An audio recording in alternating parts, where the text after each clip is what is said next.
All and About Everything interview series episode 5. Today, we will be speaking with one of Jamaica's prolific chefs. Yes, Whitney Walcot from Whitney's Kitchen.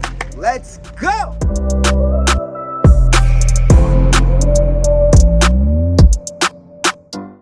Alright, so we are here in Whitney's Kitchen, and let me say, it is a pleasure to have you, Whitney, on the All and About Everything interview series. And I'm very, very excited because if you know and if you've seen that Instagram selection that we showed you, you know that kitchen are not normal.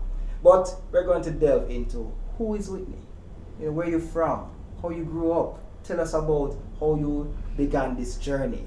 Yes, this journey of what many would never see based on how you were brought up. Alright? So, make we start. Well, I was born in Cockburn Pen. I stayed there for a while, then we left there.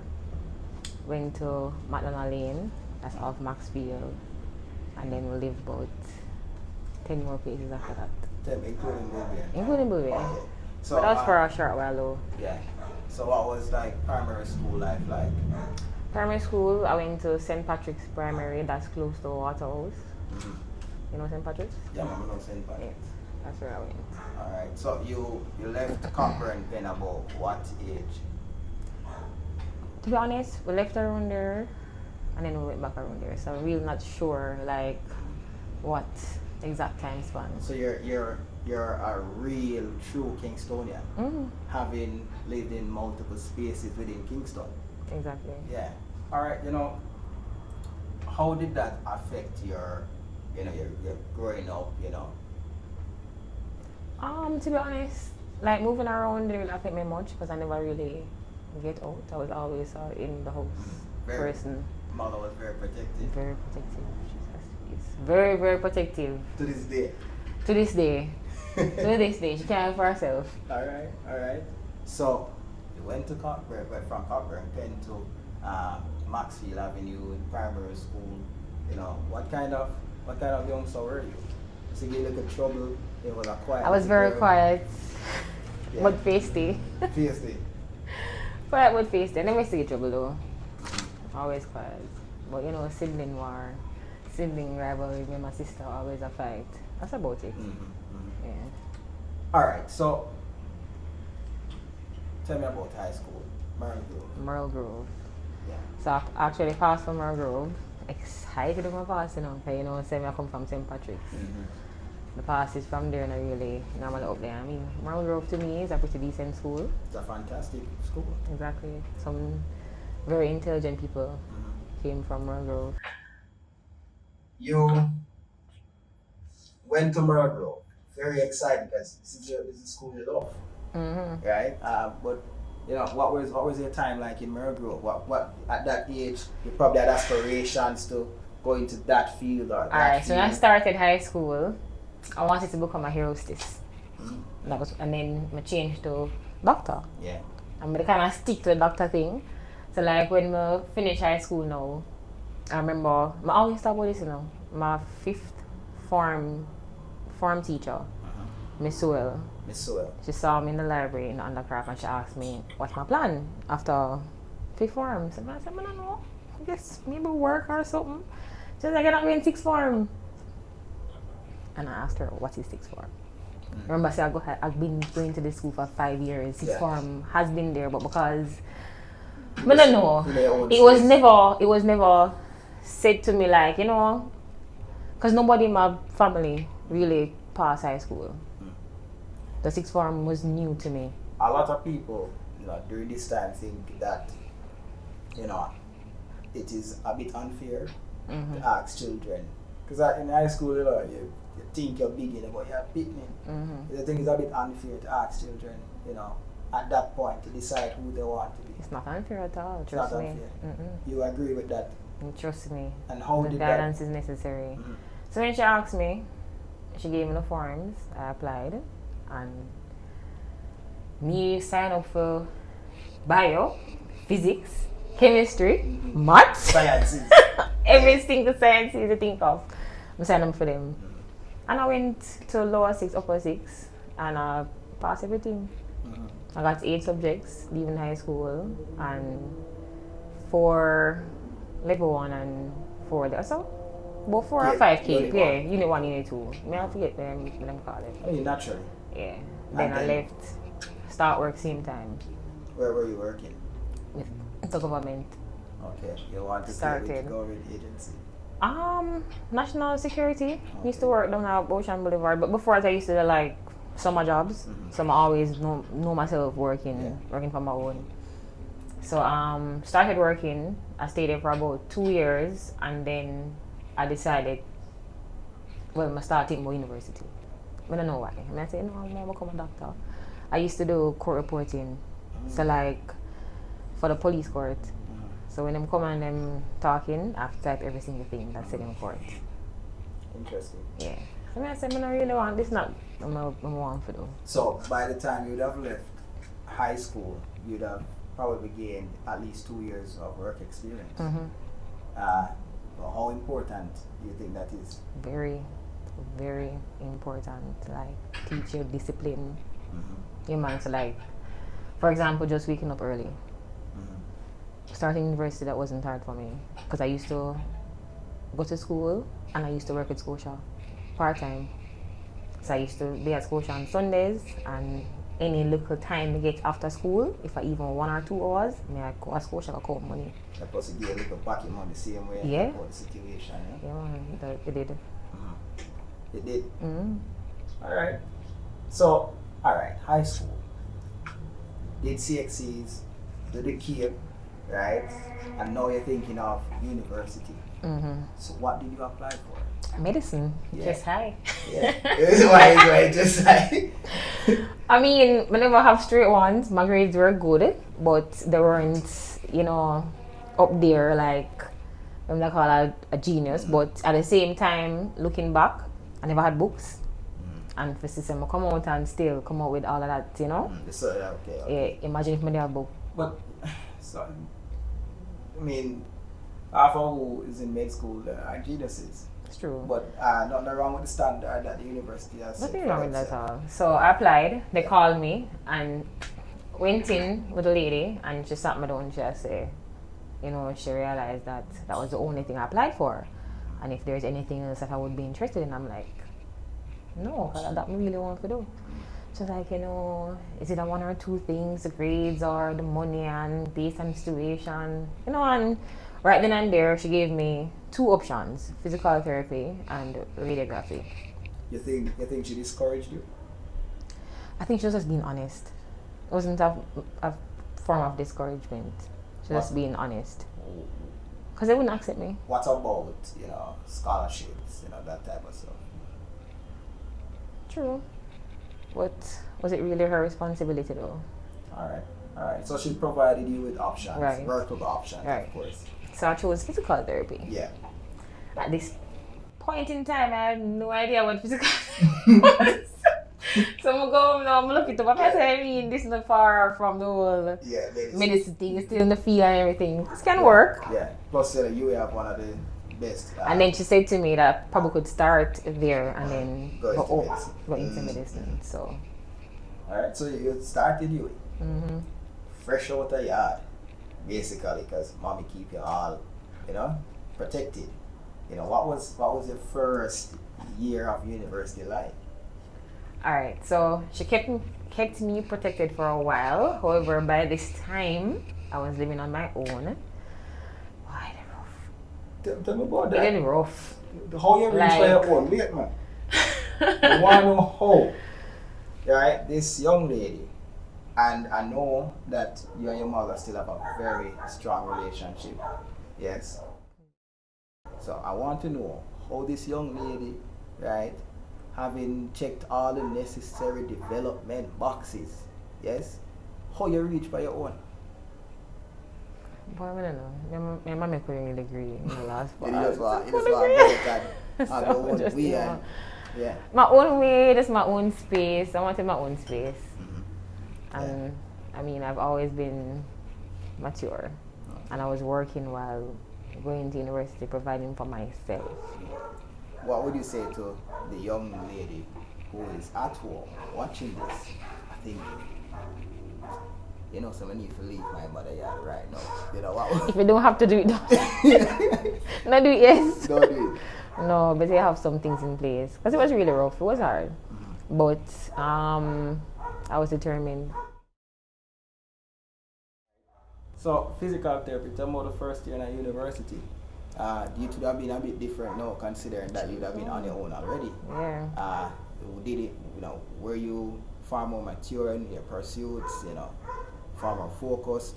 You know, you had your, you know, integration Thursdays kind of vibe moment, you know, or a mixture of everything.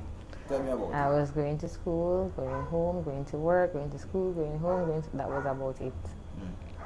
I've never been to one of them integration Thursdays business there. Never. Would I keep them one on the back of you with it, so? Never ever been to one. I think I've been to one UA party, and that was after I leave UA. I go to one party. Right. So probably having, you know, say you have to finish, and you just didn't believe you should waste time. So throughout the university life, you were working where? At Scotia. At Scotia. All right. Tell me about the experiences you got there. Scotia. Well, I ended up staying. When I graduated from UA, they offered me a permanent job, and I'm like, well, I have. So when I graduated, I was pregnant with my son. And they offered me a job. I'm like, you know, this is sure. This is unsure to me, because at this time I was required to do, I think either 1 or 2 years internship, and they wouldn't pay you fully because you get like internship money. Right. Think about time I say, you know what, but I'm gonna take the sure money. And I mean, physical therapy was not what I really wanted to do. You understand? At this point, Mason came in the picture. I'm gonna start doing different. Alright, let me take the time to say happy birthday, Mason. Everyone wants to see this? Yeah. Yeah. Alright, so Mason came in the picture. Yeah. And you're now a mother of a very, you know, fine young man. Very energetic. Very. And, you know, you have no decisions that needs to be made. You know, so to follow this for yourself, but for him. For us. Yeah.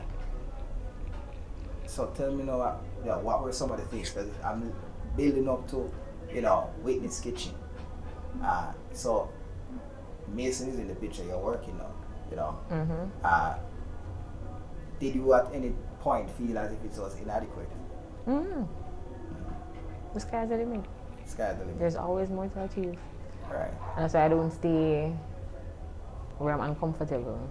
So I mean, there's you have levels. Some persons they level up in one thing, but if you find that you're in something and it feel like it now work for you, just not work for you. Don't force it. So I was at Scotia. I was doing very well, because for me, if I choose to do it, I'm going to do good. I'm going to do my best. But the money wasn't enough. What would you say to the person now at UTech, PCC, whichever university? What would you say to that person who is there, you know, doing their degree in whatever, but it's not really what they wanted? It's not a waste of time. Waste of time? It's not a waste of time. Okay. No. Because I can tell you that everybody's experience is different, but there are lessons. There are certain little gems that we take from things, from experiences, right? So for me, going to university, gaining that degree, it meant something, but it means something different to me than other graduates. What did it mean to you? I mean, I don't know, it was just a milestone or something I had to do. I know I gained something from it. I can't tell you exactly what it was, but I know I gained something from those years. So now, fast forward, 2020, right? In the cusp of Corona, yeah? How did Whitney Kitchen come by? So at this point, I was somewhere else working. No longer at Scotia, but now at Sagicor selling insurance. And you know, say when Corona leak, you know, the last thing people want to pay their insurance to. Because everybody start ball. Some people now go work, and it's was very stressful for me because sales not coming in as it used to, and I was home for a while, and then I just start cook and record it and post it on Instagram. I never planned to sell food. Just there a cook? It's a cook, I love cook. Yeah. I always love cook. Where you get that from? Jeannie. It's Jeannie. Yeah? Yeah. It's Jeannie. A long time when I hear about your cooking. And she taught you basically what you know now. Some of it. Most of it is from experience. Alright. So you started to cook and you started to post it. You know, amassing 52,000 followers. I mean, I don't know any one person who I've never seen your Instagram page. It's true. But it not just look good. It tastes fantastic. Yeah? So, not now going in the insurance. Yeah? People don't want to pay them money. That's Corona coming, yeah? And Macy was still there, my bills were still there. Yeah. So I started getting attraction from this Instagram page. It first started with DVJ. They sent me an email asking me to come and smell Jamaica. And I said, me to come cook? So this time I'm going to Paris, I'm going to buy one chef jacket and one chef hat. I said, come cook. Yeah. So I've dressed the part. Yes. And I went on there and they referred to me as Chef Whitney, Walcot, and it felt good. I mean, after that, I still have post for fun, not to make money or anything. Then person start asking where they can buy my food. Till one day, this lady in my skin, she want to cater for her daughter's birthday party. So you know what? It's just 30 persons. I just take it on. Yeah. I'm gonna do it for my house. I'm gonna deliver the food. And Sure. she loved every single thing. Go on, good. There's this psychological term now called imposter syndrome. Something like that. I don't know if I got it right. But it refers to, you know, somebody being in a space and, you know, they don't feel as if, you know, they deserve to be there. Yeah? You ever had that kind of feeling, you know, going on Smile Jamaica? As in, You know, being called Chef Whitney, you know? no, I can cook. No. God gave me my gift. Yeah. I can tell you that. Yeah. So you owned it. Yeah, I owned it. Alright. So after that now, what happened? After that, start my YouTube page. Still now look for, you know. And then I realized that with Corona not going away. Corona not leaving, things not really changing. So I decided to start doing lunch. So before I had this location, I used to sell lunches from under a tent at the front of my boyfriend's workplace. Alright. That's how I start. From under one tent, I'm cook on my yard, I'm gonna carry them come down, put them in some warmers, and persons come and pick up their lunches. Interesting. So your boyfriend, I'm not sure if you want to say his name on camera. Yeah? He was very supportive. Yes, he was, and encouraging. Yeah. Okay. Alright. So his employers, were they uncomfortable with you pitching that tent in front of them place? No, them together, of course, and then I get food. Alright. So what were some of the challenges you had, you know, where COVID is concerned and where developing your business is concerned? I think the biggest challenge I had was more my mindset. Explain to me. Because remember, I'm coming from working in corporate, wearing my high heel and my nice dress and my makeup and going to work. I'm used to this at this point. Because even though I did physical therapy in school, I never practiced per se. So I'm used to going into corporate with my high heel boot and everything. I remember one evening, after I finished selling lunch under the tent, slowly I started crying. But it feels so bad for that day, like seeing everybody coming in them jacket suit and them nice dress and me sitting under the tent. I sell box food. You know, like, Yeah, and that's just, you look down on your yeah, own and it's mindset. It's all about mindset. You look down on your own self. Wow. I'm like, oh my God, so. And what a step up, friend. Yeah, but I didn't know. Interesting. And what caused you to come out of that mindset? I just never stopped. Why? Just me, I should stay. Until I say anything I do, I go do it good and done. I'm just not going to do it. Alright. I mean, it's been, what now? 2 years? It's 2 or 3. It feels like forever, honestly. And in terms of where you are financially with your business, where are you? Alright, one. Good. I'm comfortable. You're comfortable. I'm No, comfortable. Good. I'm comfortable. Yeah. I mean, trust me. Literally, when I said to some person that we'll be having a conversation, they must say, yeah man, food, what? The can't stop talk about it. So if you have the opportunity, you can just go and check out Whitney's kitchen. Yeah?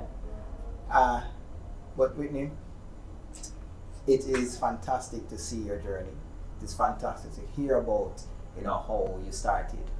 If there's anything you'd say to the little boy, the little girl, the teenage boy, the teenage girl, the big man, the big man, right?